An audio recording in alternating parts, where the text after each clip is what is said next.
मेरे प्यारे देशवासियों, नमस्कार।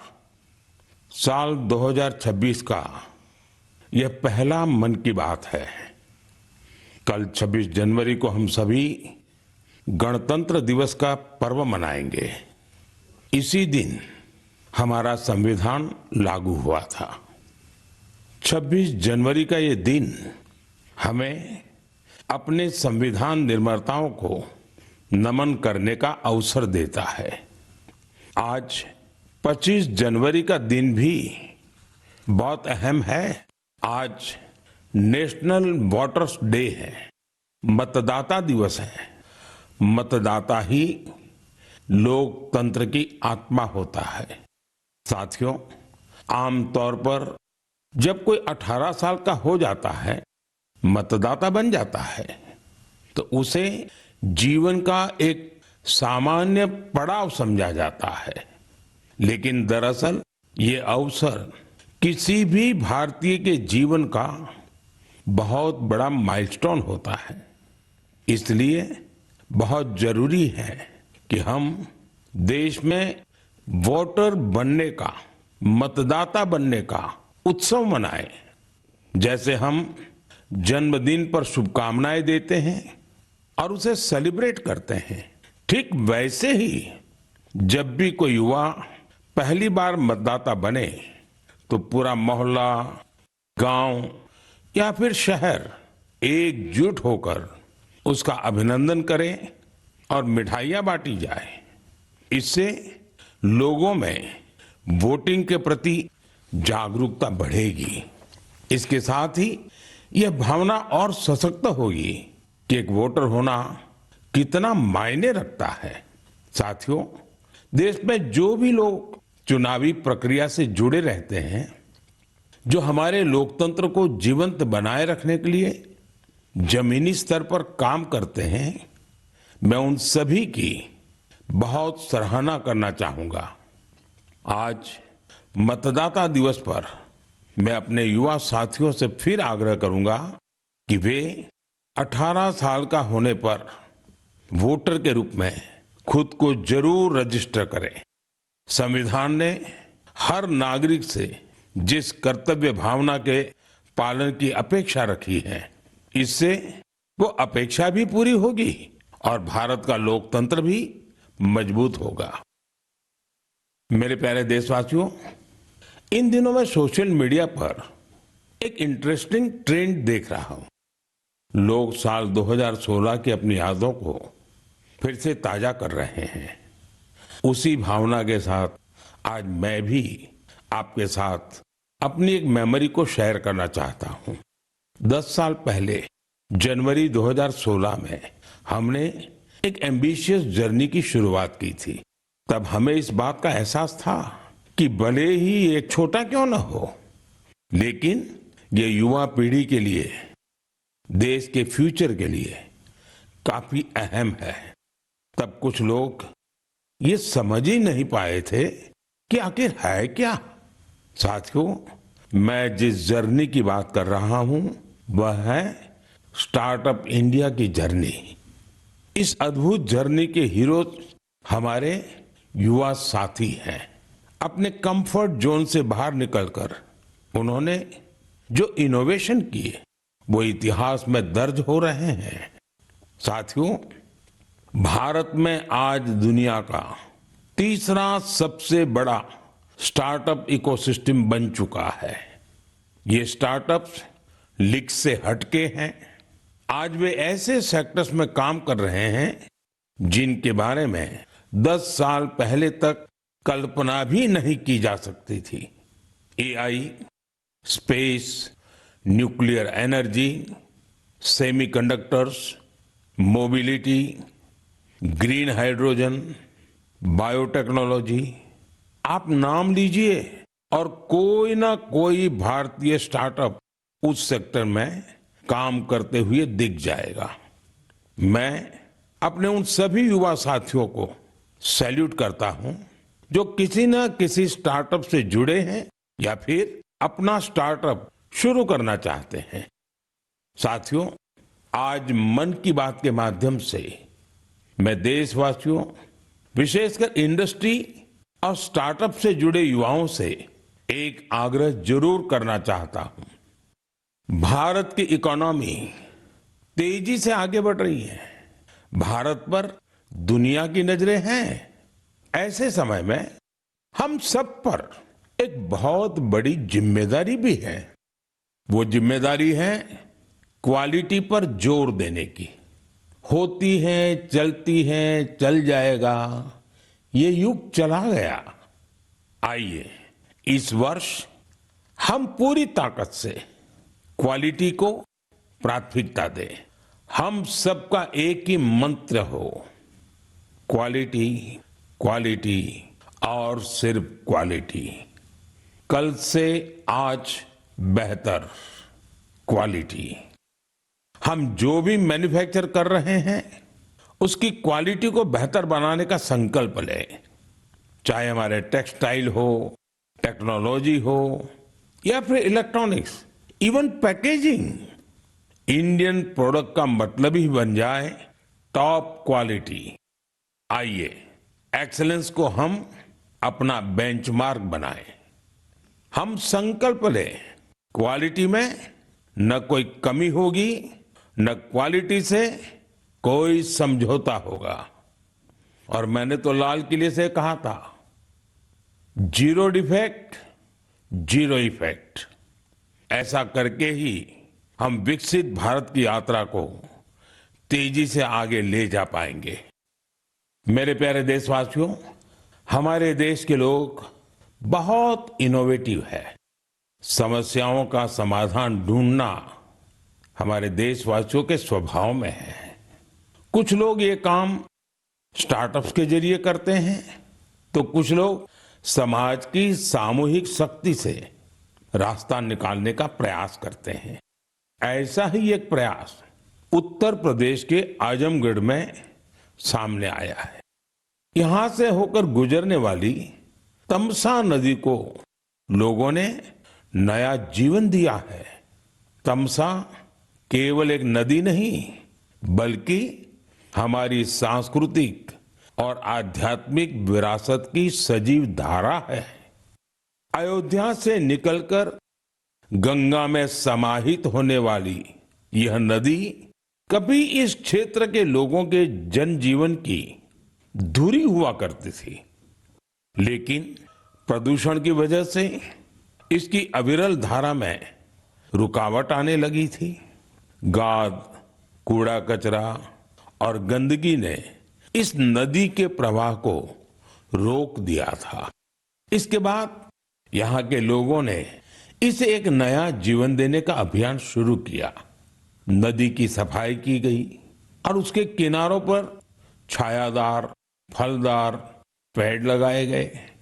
स्थानीय लोग कर्तव्य भावना से इस काम में जुटे और सबके प्रयास से नदी का पुनरुद्धार हो गया। साथियों, जन भागीदारी का ऐसा ही प्रयास आंध्र प्रदेश के अनंतपुर में भी देखने को मिला है। यह वह क्षेत्र है जो सूखे की गंभीर समस्या से जूझता रहा है। यहाँ की मिट्टी लाल और बलुई है। यही वजह है कि लोगों को पानी की कमी का सामना करना पड़ता है। यहाँ के कई क्षेत्रों में लंबे समय तक बारिश नहीं होती है। कई बार तो लोग अनंतपुर की तुलना रेगिस्तान में सूखे की स्थिति से भी कर देते हैं। साथियों, इस समस्या के समाधान के लिए स्थानीय लोगों ने जलाशयों को साफ करने का संकल्प लिया। फिर प्रशासन के सहयोग से यहाँ अनंत नीरू संरक्षणम प्रोजेक्ट, इसकी शुरुआत हुई। इस प्रयास के तहत 10 से अधिक जलाशयों को जीवनदान मिला है। उन जलाशयों में अब पानी भरने लगा है। इसके साथ ही 7,000 से अधिक पेड़ भी लगाए गए हैं। यानी अनंतपुर में जल संरक्षण के साथ साथ ग्रीन कवर भी बढ़ा है। यहाँ बच्चे अब तैराकी का आनंद भी ले सकते हैं। एक प्रकार से कहें तो यहाँ का पूरा इकोसिस्टम फिर से निखर उठा है। साथियों, आजमगढ़ हो, अनंतपुर हो या फिर देश की कोई और जगह, ये देखकर खुशी होती है कि लोग एकजुट होकर कर्तव्य भाव से बड़े संकल्प सिद्ध कर रहे हैं।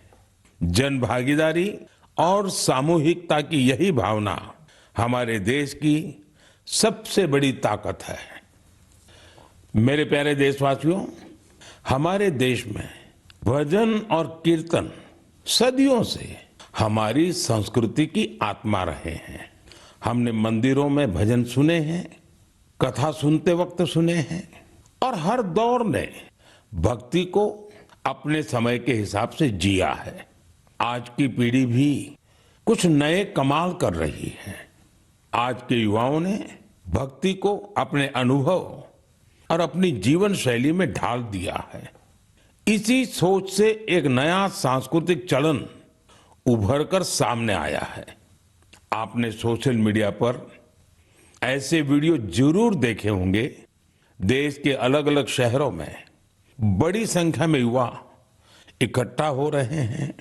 मंच सजा होता है, रोशनी होती है, संगीत होता है, पूरा तामझाम होता है और माहौल किसी कॉन्सर्ट से जरा भी कम नहीं होता है। ऐसा ही लग रहा है कि जैसे कोई बहुत बड़ा कॉन्सर्ट हो रहा है। लेकिन वहां जो गाया जा रहा होता है वो पूरी तन्मयता के साथ, पूरी लगन के साथ, पूरे लय के साथ, भजन की गूंज। इस चलन को आज भजन क्लबिंग कहा जा रहा है और यह खास तौर पर जैन जी के बीच तेजी से लोकप्रिय हो रहा है। यह देखकर अच्छा लगता है कि इन आयोजनों में भजन की गरिमा और शुचिता का पूरा ध्यान रखा जाता है। भक्ति को हल्केपन में नहीं लिया जाता। न शब्दों की मर्यादा टूटती है और न ही भाव की। मंच आधुनिक हो सकता है, संगीत की प्रस्तुति अलग हो सकती है, लेकिन मूल भावना वही रहती है। आध्यात्म का एक निरंतर प्रवाह वहां अनुभव होता है। मेरे प्यारे देशवासियों, आज हमारी संस्कृति और त्योहार दुनिया भर में अपनी पहचान बना रहे हैं। दुनिया के हर कोने में भारत के त्योहार बड़े उत्साह और उल्लास के साथ मनाए जाते हैं। हर तरह की कल्चरल वाइब्रेंसी को बनाए रखने में हमारे भारतवंशी भाई बहनों का अहम योगदान है। वो जहां भी हैं वहां अपनी संस्कृति की मूल भावना को संरक्षित कर और उसे आगे बढ़ा रहे हैं। इसको लेकर मलेशिया में भी हमारा भारतीय समुदाय बहुत सराहनीय कार्य कर रहा है। आपको यह जानकर सुखद आश्चर्य होगा कि मलेशिया में 500 से ज्यादा तमिल स्कूल है। इनमें तमिल भाषा की पढ़ाई के साथ ही अन्य विषयों को भी तमिल में पढ़ाया जाता है। इसके अलावा यहाँ तेलुगु और पंजाबी सहित अन्य भारतीय भाषाओं पर भी बहुत फोकस रहता है। साथियों, भारत और मलेशिया के बीच ऐतिहासिक और सांस्कृतिक संबंधों को मजबूत करने में एक सोसाइटी की बड़ी भूमिका है। इसका नाम है मलेशिया इंडिया हेरिटेज सोसाइटी। अलग अलग कार्यक्रमों के साथ ही यह संस्था एक हेरिटेज वॉक का भी आयोजन करती है। इसमें दोनों देशों को आपस में जोड़ने वाले सांस्कृतिक स्थलों को कवर किया जाता है। पिछले महीने मलेशिया में लाल पाड़ साड़ी आइकॉनिक वॉक, इसका आयोजन किया गया। इस साड़ी का बंगाल की हमारी संस्कृति से विशेष नाता रहा है। इस कार्यक्रम में सबसे अधिक संख्या में इस साड़ी को पहनने का रिकॉर्ड बना। जिसे मलेशियन बुक ऑफ रिकॉर्ड्स में दर्ज किया गया। इस मौके पर ओडिसी डांस और बाउल म्यूजिक ने तो लोगों का दिल जीत लिया। मैं कह सकता हूं, साया बरबांगा डेंगान डियास्पोरा इंडिया दी मलेशिया, मेरे का मम्बावा इंडिया दान मलेशिया, सेमाकिन टापा। मलेशिया के हमारे भारतवंशियों को मेरी बहुत बहुत शुभकामनाएं। मेरे प्यारे देशवासियों, हम भारत के किसी भी हिस्से में चले जाएं, वहां हमें कुछ न कुछ असाधारण, अभूतपूर्व होते हुए जरूर दिख जाता है। कई बार मीडिया की चकाचौंध में ये बातें जगह नहीं बना पाती, लेकिन इनसे पता चलता है कि हमारे समाज की असली शक्ति क्या है। इनसे हमारे उन वैल्यू सिस्टम्स की भी झलक मिलती है जिनमें एकजुटता की भावना सर्वोपरि है। गुजरात में बेचरा जी के चंदन की गांव की परंपरा अपने आप में अनूठी है। अगर मैं आपसे कहूं कि यहाँ के लोग, विशेषकर बुजुर्ग, अपने घरों में खाना नहीं बनाते, तो आपको हैरत होगी।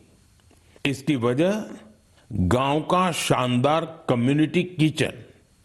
इस कम्युनिटी किचन में एक साथ पूरे गांव का सबका खाना बनता है और लोग एक साथ बैठकर भोजन करते हैं। बीते 15 वर्षों से यह परंपरा निरंतर चली आ रही है। इतना ही नहीं, यदि कोई व्यक्ति बीमार है तो उसके लिए टिफिन सर्विस भी उपलब्ध है, यानी होम डिलीवरी का भी पूरा इंतजाम है। गांव का ये सामूहिक भोजन लोगों को आनंद से भर देता है। ये पहल न केवल लोगों को आपस में जोड़ती है, बल्कि इससे पारिवारिक भावना को भी बढ़ावा मिलता है। साथियों, भारत की परिवार व्यवस्था, फैमिली सिस्टम हमारी परंपरा का अभिन्न हिस्सा है। दुनिया के कई देशों में इसे बहुत कौतूहल के साथ देखा जाता है। कई देशों में ऐसे फैमिली सिस्टम को लेकर बहुत सम्मान का भाव है। कुछ ही दिन पहले ही मेरे ब्रदर यूएई के राष्ट्रपति महामहिम शेख मोहम्मद बिन जायद अल नाहयान भारत आए थे। उन्होंने मुझे बताया कि यूएई साल 2026 को ईयर ऑफ फैमिली के रूप में मना रहा है। मकसद ये कि वहां के लोगों के बीच सौहार्द और सामुदायिक भावना और मजबूत हो। वाकई यह बहुत ही सराहनीय पहल है। साथियों, जब परिवार और समाज की ताकत मिलती है तो हम बड़ी से बड़ी चुनौतियों को परास्त कर सकते हैं। मुझे अनंतनाग के शेखगुंड गांव के बारे में जानकारी मिली है। यहाँ ड्रग्स, तंबाकू, सिगरेट और शराब से जुड़ी चुनौतियां काफी बढ़ गई थी। इन सब को देखकर यहाँ के मीर जाफर जी इतना परेशान हुए कि उन्होंने इस समस्या को दूर करने की ठान ली। उन्होंने गांव के युवाओं से लेकर बुजुर्गों तक सभी को एकजुट किया। उनकी इस पहल का असर कुछ ऐसा रहा कि वहां की दुकानों ने तंबाकू उत्पादों को बेचना ही बंद कर दिया। इस प्रयास से ड्रग्स के खतरों को लेकर भी लोगों में जागरूकता बढ़ी है। साथियों, हमारे देश में ऐसी अनेक संस्थाएं भी हैं जो वर्षों से निस्वार्थ भाव से समाज सेवा में जुटी हैं। जैसे एक संस्था है पश्चिम बंगाल के पूर्व मेदिनीपुर के फरीदपुर में। इसका नाम है विवेकानंद लोक शिक्षा निकेतन। ये संस्था पिछले 4 दशक से बच्चों और बुजुर्गों की देखभाल में जुटी है। गुरुकुल पद्धति की शिक्षा और टीचर्स की ट्रेनिंग के साथ ही ये संस्था समाज कल्याण के कई नेक कार्यों में जुटी है। मेरी कामना है कि निस्वार्थ सेवा का यह भाव देशवासियों के बीच निरंतर और अधिक सशक्त होता रहे। मेरे प्यारे देशवासियों, मन की बात में हम निरंतर स्वच्छता के विषय को उठाते रहे हैं। मुझे ये देखकर गर्व होता है हमारे युवा अपने आसपास की स्वच्छता को लेकर बहुत सजग हैं। अरुणाचल प्रदेश में हुए एक ऐसे ही अनूठे प्रयास के बारे में मुझे जानकारी मिली है। अरुणाचल वो धरती है जहां देश में सबसे पहले सूर्य की किरणें पहुंचती हैं।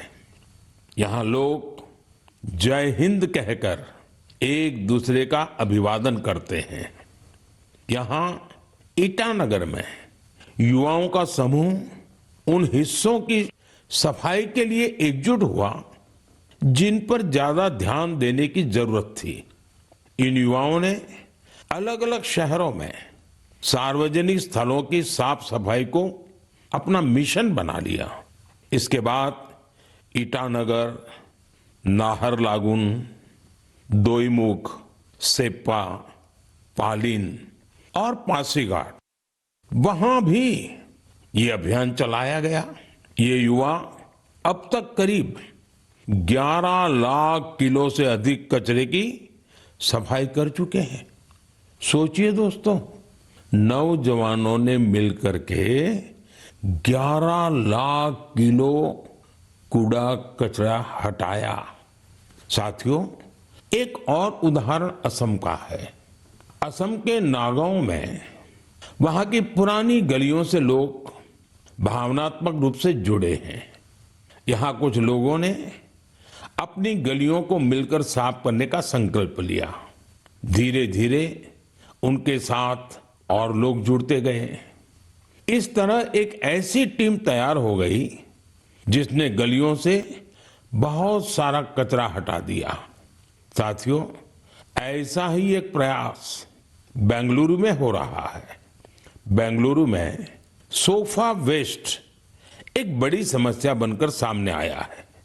इसलिए कुछ प्रोफेशनल्स एकजुट होकर इस इश्यू को अपने तरीके से सॉल्व कर रहे हैं। साथियों, आज कई शहरों में ऐसी टीमें हैं जो लैंडफिल वेस्ट की रिसाइकलिंग में जुटी हैं। चेन्नई में ऐसी ही एक टीम ने बहुत बेहतरीन काम किया है। ऐसे उदाहरणों से पता चलता है कि स्वच्छता से जुड़ा हर प्रयास कितना अहम है। हमें स्वच्छता के लिए व्यक्तिगत तौर पर या फिर टीम के तौर पर अपने प्रयास बढ़ाने होंगे, तभी हमारे शहर और बेहतर बनेंगे। मेरे प्यारे देशवासियों, जब पर्यावरण संरक्षण की बात होती है तो अक्सर हमारे मन में बड़ी योजनाएं, बड़े अभियान और बड़े बड़े संगठन की बातें आती हैं। लेकिन कई बार बदलाव की शुरुआत बहुत साधारण तरीके से होती है। एक व्यक्ति से, एक इलाके से, एक कदम से, और लगातार की गई छोटी छोटी कोशिशों से भी बड़े बदलाव आते हैं। पश्चिम बंगाल के कुछ बिहार के रहने वाले बेनोय दास जी का प्रयास इसी का उदाहरण है। पिछले कई वर्षों से उन्होंने अपने जिले को हरा भरा बनाने का काम अकेले दम पर किया है। बेनोय दास जी ने हजारों पेड़ लगाए हैं। कई बार पौधे खरीदने से लेकर उन्हें लगाने और देखभाल करने के सारा खर्च खुद ने उठाया है। जहां जरूरत पड़ी वहां स्थानीय लोगों, छात्रों और नगर निकायों के साथ मिलकर काम किया। उनके प्रयासों से सड़कों के किनारे हरियाली और बढ़ गई है।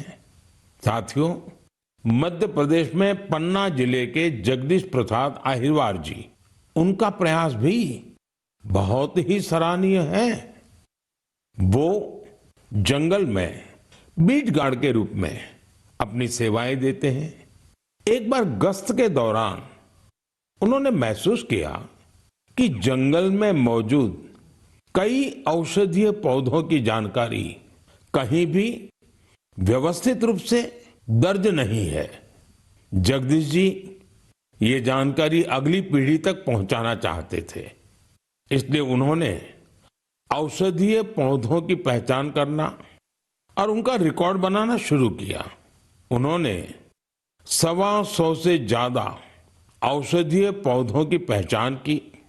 हर पौधे की तस्वीर, नाम, उपयोग और मिलने के स्थान की जानकारी जुटाई। उनकी जुटाई गई जानकारी को वन विभाग ने संकलित किया और किताब के रूप में प्रकाशित भी किया।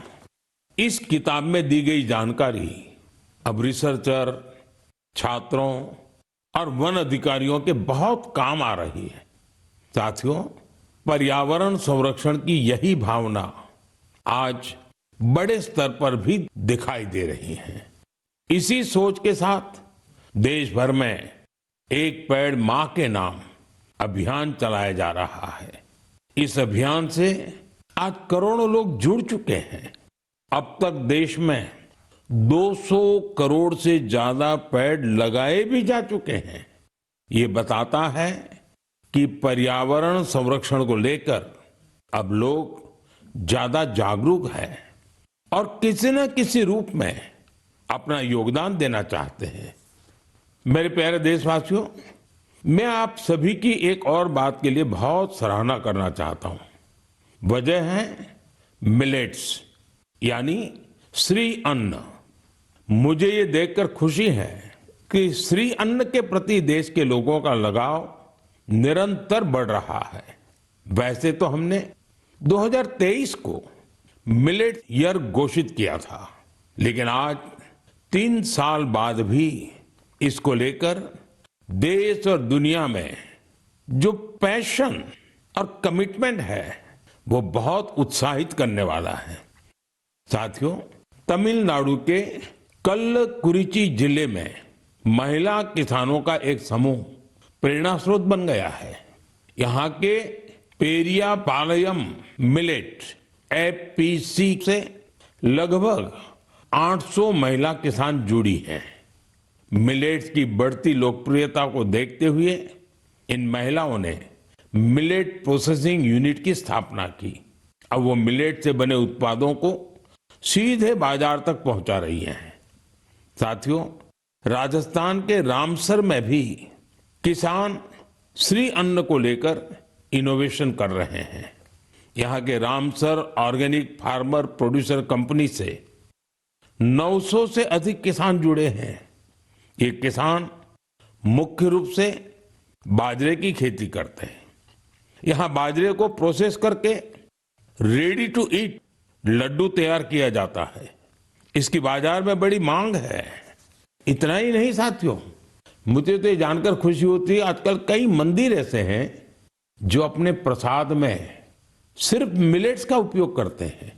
मैं उन मंदिर के सभी व्यवस्थापकों का हृदय से अभिनंदन करता हूं उनकी इस पहल के लिए। साथियों, मिलेट्स श्री अन्न से अन्नदाताओं की कमाई बढ़ने के साथ ही लोगों की हेल्थ में भी सुधार की गारंटी बनता जा रहा है। मिलेट्स पोषण से भरपूर होते हैं, सुपर फूड होते हैं। हमारे देश में सर्दियों का मौसम तो खान पान के लिए बहुत ही अच्छा माना जाता है। ऐसे में इन दिनों हमें श्री अन्न का सेवन जरूर करना चाहिए।